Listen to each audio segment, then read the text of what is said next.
ইয়া রাসূলুল্লাহ, আপনাকে ভালোবাসতে কোনো কারণ লাগে না। এখান থেকে যদি সেজদা দিয়ে কিয়ামতের দিনও উঠি, তারপর আল্লাহ তাআলা শুকরিয়া আদায় করে শেষ করতে পারবো না, শুধুমাত্র মুসলিম করে দুনিয়াতে পরিচয় দেওয়ার জন্য। আর এর উপরে আরেকটা বোনাস হিসাবে দিয়েছেন প্রিয় নবী মুহাম্মদ সাল্লাল্লাহু আলাইহি সাল্লামের উম্মত হিসাবে। আর উনি একজন ব্যক্তি যে ওনার মতো না কেউ ছিল, না কেউ আছে, আর না কেউ হবে। কি করেননি তিনি আমাদের জন্য, বলেন কি করেননি? নিঃস্বার্থভাবে সারাটা জীবন আমাদের ভালোবাসে গেছেন, আমাদের জন্য একের পর এক কষ্ট সহ্য করে গেছেন।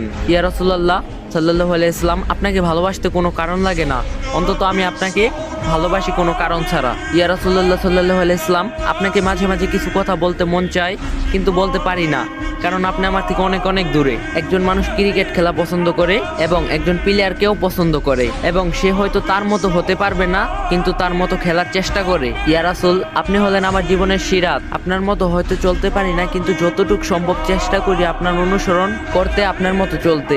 আজ থেকে 1400 বছর আগে আপনি আমাকে ভাই হিসাবে গণ্য করেছেন। সকল সাহাবীদের সামনে বলেছিলেন, যদি আমি আমার সেই ভাইদের দেখতে পারতাম যারা আমার পরে আমাকে না দেখে বিশ্বাস করবে, আমাকে অনুসরণ করবে। 23টা বছর কষ্ট করেছেন, শরীর দিয়ে রক্ত ঝরিয়েছেন, না খেয়ে পেটে পাথর রেখেছেন, গালি খেয়েছেন, অজস্র যন্ত্রণা সহ্য করতে হয়েছে শুধুমাত্র এই উম্মতদের জন্য।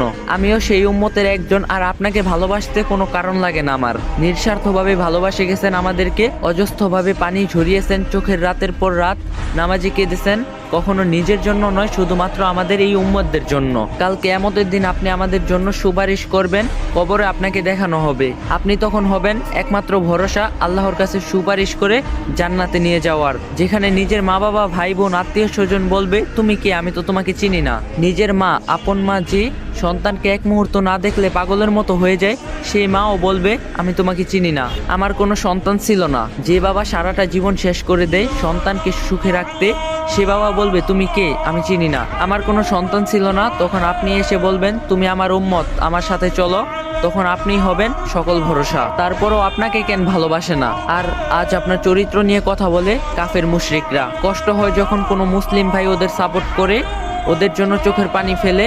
একজন কাফেরের মারা গেলে কিছু মুসলিম ভাইয়েরা যেভাবে কান্না করে, তারা নিজের জন্য কখনো আল্লাহর কাছে ক্ষমা চায়নি। ধিক্কার জানাই এদেরকে। এখনো সময় আছে, ফিরে আসুন সেই নবীজি সাল্লাল্লাহু আলাইহি সাল্লামের পথে, যে পথ মহান আল্লাহ তাআলাকে পাওয়া যায়। আর যে একবার আল্লাহ তাআলার রাসূলকে পেয়ে গেছে, তার জীবন আর কোনো কিছুর প্রয়োজন হয়নি। ফিরে আসুন আল্লাহর পথে। তো যদি ভিডিওটা ভালো লাগে, like comment share and copy link করে দিবেন, কারণ ভিডিওগুলো বানাতে অনেক কষ্ট হয়, অনেক।